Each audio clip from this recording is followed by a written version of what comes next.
Dear students, this is प्रगती. आपण पाहतो आहे सेट्स प्रॅक्टिस सेट 1.4चा question number 3. In a competitive exam 50 students pass in इंग्लिशमध्ये 50 स्टुडंट्स पास झाले आहे. 60 स्टुडंट्स पास इन मॅथमॅटिक्सचे 60 आहेत. 40 students pass in both the subjects. म्हणजे काय, हे इंटरसेक्शनवाला आलं बरोबर ना, बोथ द सब्जेक्ट्स. तर none of them fail in both the subjects.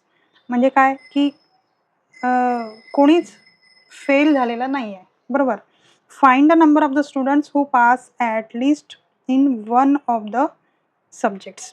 ते काय म्हणतात, find the number of students. Okay, चला तर मग आपण गिव्हन लिहून घेऊया. स्टुडंट्स पास इन इंग्लिश किती नंबर ऑफ स्टुडंट्स आहे, 50. तर आपण इथे लिहिणार 50. मॅथ्समध्ये किती आहे स्टुडंट्स, हे आहे मॅथमॅटिक्सचे 60, पण 60 लिहिणार. 40 स्टुडंट्स पास इन बोथ म्हणजे ए इंटरसेक्ट बी किती झाले, 40. तर none of them fail in both म्हणजे आपल्याला युनियनच्या व्यतिरिक्त दुसरे स्टुडंट्स नाही आहे, सगळे जे काय असतील ते युनियनमध्येच असतील. तर ते म्हणतात find the number of students who pass at least in one of the subjects. म्हणजे आपल्याला टोटल नंबर ऑफ स्टुडंट्स किती आहे ते काढायचं आहे. तर टोटल काढण्यासाठी युनियन लागेल, आपल्याला युनियनचा आपल्याला नंबर लागेल. तर हे आपल्याला काढायचं आहे फाइंडमध्ये. आता आपण ह्या डायग्रामवरून समजून घेऊया काय दिलेलं आहे. सेट ए किती आहे, हा 50 आहे. सेट बी किती आहे, हा 60 आहे. आणि इंटरसेक्शनवाला 40 आहे. तर बस आपल्याला युनियन काढलं की आपल्याला नंबर ऑफ स्टुडंट्स किती होते ते समजेल बरोबर.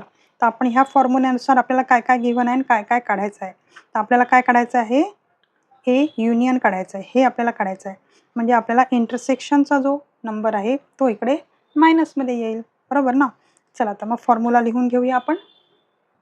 तर पहा अशा प्रकारे फॉर्म्युला होतो आहे आपल्याला. तर व्हॅल्यू पुटअप करूया. नंबर ऑफ स्टुडंट्स ए किती आहे, 50 आहे. प्लस नंबर ऑफ स्टुडंट्स बी आहे 60 आणि मायनस होणार ए इंटरसेक्ट बी म्हणजे हे झाले 40. तर आपला आन्सर किती आला, ते आला 70. तर आपण वर्ड्समध्ये लिहून घेऊ. तर अशा प्रकारे आपल्याला वर्डमध्ये लिहावं लागेल की टोटल नंबर ऑफ स्टुडंट्स किती होते, 70.